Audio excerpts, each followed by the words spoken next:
Hi, well, there have been developments in the world of Umidigi. One is that I've liked the phone enough to actually activate it, so I've got a SIM for it. I found an SD card rather than pay 40 quid for the 120 gig card that was here in the UK. I opted for one on AliExpress for 26 quid, I got it for. But it's in Hong Kong, but it's winging its way here. So it's activated and it's going to be my backup phone. I like it enough to do that. Exciting adventures include trying to get screen recording to turn on. I found um, I found instructions on how to do it in a sort of fairly reputable PC magazine. It involved hooking up the phone to Windows and entering the command line and turning screen recording on, which is apparently built into Android 10. It was an up-to-date article. It talked about Android 10. It was written, in the last few months, which I did. I got it going. It works so that when you long press on the screenshot button, the record options come up, and that was fine. You hit start, it started screen recording. The problem was it didn't stop. Right now, this I should say, the phone comes with stock Android, so I'm pretty sure this all applied. I'm pretty sure it was okay to try. So when I hit stop or when I hit cancel, the phone would close down. I'd reopen it with Touch ID, but it would still be screen recording again. And that was just a loop it went into. The only way to get out of it was to power the phone off and then start it up again. And thankfully, when I restarted it, it wasn't screen recording. So I was able to hook it up to command line again and then just change one of the parameters from true to false. And we were back to no screen recording. So I don't know if anyone else has had that. What else can I say? Oh yeah, exciting new developments in the camera world. I think there must have been an update, which I hadn't really noticed. But we now have... no thanks. We now have... come back. We now have an option to... which either I hadn't noticed before or wasn't there before. Yeah, here we go. The screen isn't particularly responsive in the camera mode, I must say. But again, we must always be conscious that this is an 80 quid phone. And I'm an iPhone user and I like it enough to activate it.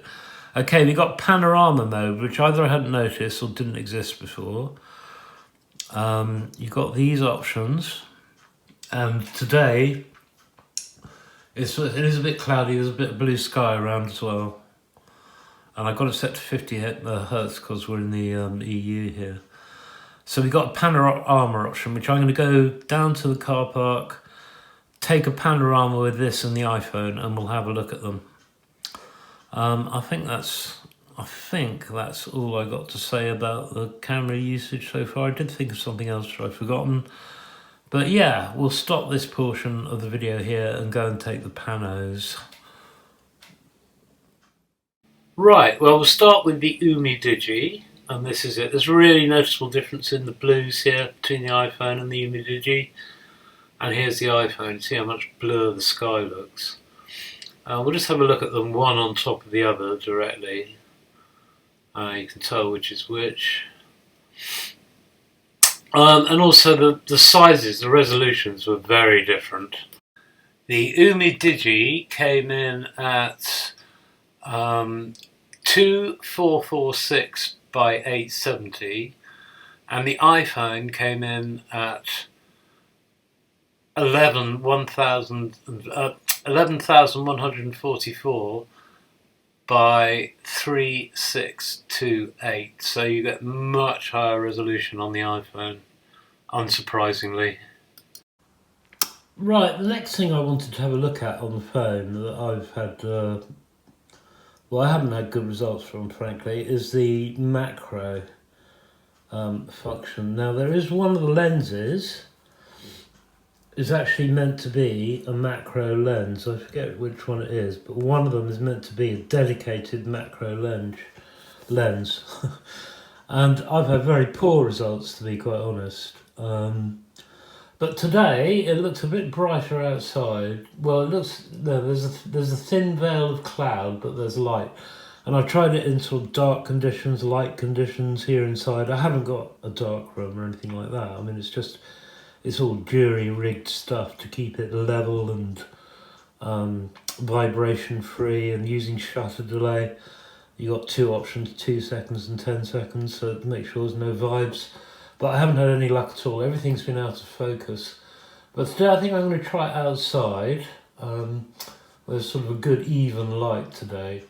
And yeah, I'll stop this part of the video now and I'll go and set that up and try and take some macro photos. This is sort of set up by jury-rigged today. And here is a desk weight. I was messing around. There's 3 different photos with the white balance, but it's not in focus. There's no way it's in focus. So I tried a leaf, and the best picture is just coming up. This one, that's the best one. Again, with different white balance set. But it's all out of focus. Here's some text from the back of one of those plastic flower label things. But just to prove that it's better at the iPhone or something, I put the iPhone there and that's the result. There's no macro ability at all on the iPhone. Right, well, to sum up, I'm very, very happy with the phone, to be honest. Oh, something I forgot to mention was that Face ID has mysteriously started working again. There's definitely some sort of update. So if that fails, Face ID, and it sort of works most of the time, Touch ID works fine. I think, to be honest, I think that is a much better place for Touch ID on a phone. So you can just you hold it naturally like that, and you can just reach up behind it, tap on the Touch ID thing, and it works very, very well indeed. Yeah, so apart from that little rabbit hole I went down trying to get screen recording done, and I must say, you know, using this, having just been using iOS for years really, but having an Android phone knocking around, it's a sort of, when, you know, going back to sort of linking up the phone to Windows and what have you through the command line, that is exactly the sort of rabbit hole that you just don't do using iOS. You don't have, you don't really have the, I suppose, you know, if you want to jailbreak it and all that, and of course I could root this, and I don't want to get into that either on this system or iOS at all, really.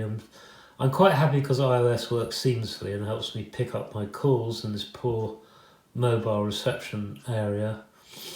And the sort of, you know, linking it up to the phone and issuing commands, no. But it's exactly the sort of thing I can't resist doing because I'm pretty dumb. Right, and that's about it really. Yeah, very, very happy. It's an 80 quid phone, you know, like you can't judge it too harshly. Well, it cost me 80 quid. Like yesterday I looked on Banggood and it was crept up to £99, so it looks like the earlier you grab one, the better it was. Yeah, very, very happy. Great little thing. It's going to be my backup phone. And thanks very much for watching yet again. And I'll see you later. Whoops!